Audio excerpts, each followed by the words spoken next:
igihe Sport ikina namenye ko itsinze kaguma mu rugo kugira ngo abazagera nk'amasaha nk'atatu. Abafana bitega iki? Abafana bitegura umuziki mwiza. Aba bagabo bariteguye. Ibyo rero nababwira. Ndabakurane rwa Ben. Ariteguye gutanga umwaka ushize mwabonye ko byagenze. Bona byuko yakoze sold out. Umwaka wabanjirije. Ben n'umuhanzi munini. Mwibuke ko 2016 aza bwa mbere. The people in Rwanda, I want to let you know that I love you so much, and having worked with one of your very own, the Ben, tomorrow, come see me.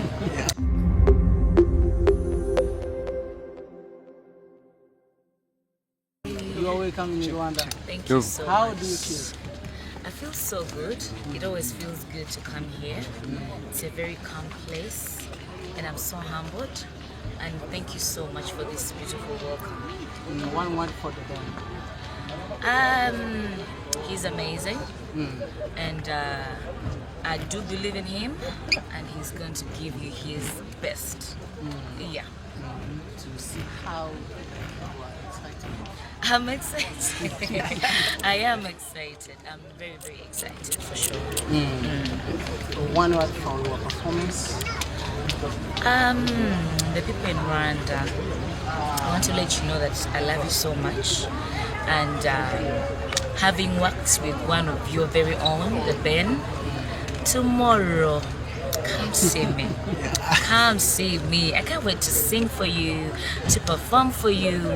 I can't wait to give you my love so that you can give it back. So you just come out, let's have a good time. Yeah, come out tomorrow. Come out in big numbers. Yeah. Rema, you were here last year with the Ben in Musanze, and you are coming back right now in 2025. What is the difference between that time of 2024 and this time of 2025? Yeah, this is a much bigger thing. It's a big, big, big, big show.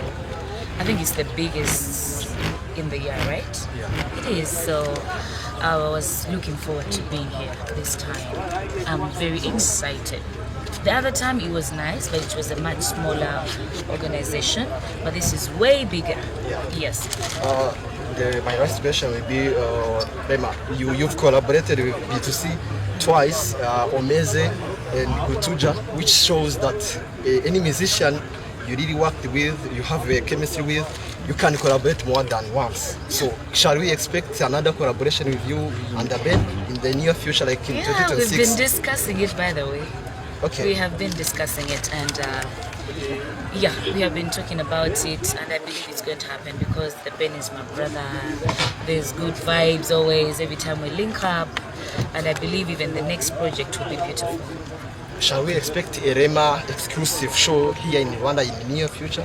Inshallah, inshallah. I just hope I get to do songs that have more of Inywarwanda, so that you get to understand what I'm saying. Then that way I'll be coming here more often. Rema, you are here for the band, and it's a band collaborating with Bruce Melody. Like, what do you say about that collaboration, that combo? It's amazing. It's good to see people coming out with one love. You understand? Yeah.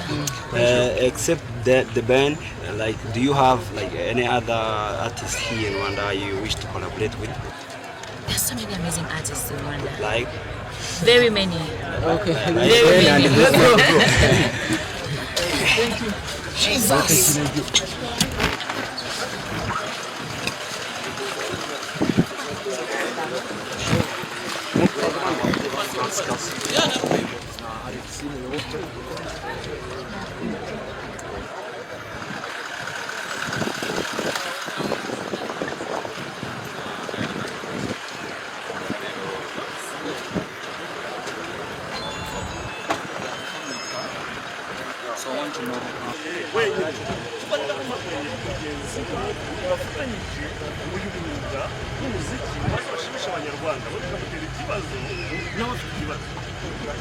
aravuga ati ibi yaramwiteguye cyane azamuka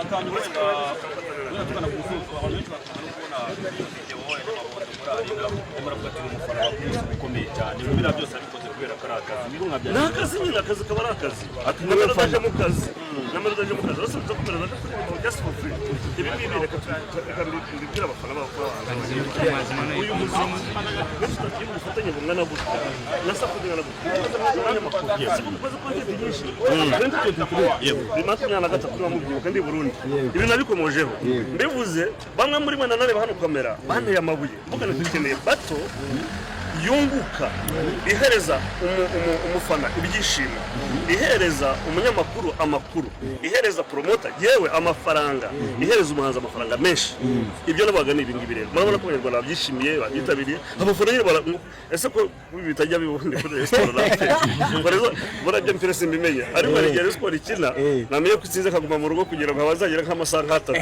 abafana bitega iki abafana bitegura umuziki mwiza aba bagabo bariteguye ibyo nje nababwira ndabakurane rwa Ben ariteguye agiye gutanga umwaka ushize mwabonye ko byagenze bona byuko yakoze sold out umwaka wabanjirije Ben n'umuhanzi munini mwibuke ko 2016 aza bwa mbere muri parking ya hari Ben akora concert bishyuje kandi akora sold out umuntu aba ari munini so rero muri gitaramo yatumiye Melody nk'umuhanzi nanone ukomeye nawe mu gihugu so rero abafana n'abandi bose bazaze bafane umuziki bagende bishyure baze barebe umuziki mwiza nicyo twifuzaga murebe na platform z'abana batoya batanze harababisabye murabibuka hari n'abandi mugiye muzabona baza performinga impamvu Ben abitekereza avuga ati iyi platform idakwiye abahanzi bakuru nk'aba Knowless nk'aba Christopher babonye za platform ariko abana batoya abazanye kugira ngo n'abantu bababone ngira ngo ibyavuye kuri ya mpano muravyibuka ubwo ikibazo cya nyuma tunakurekura dore amasaha arimo aradufata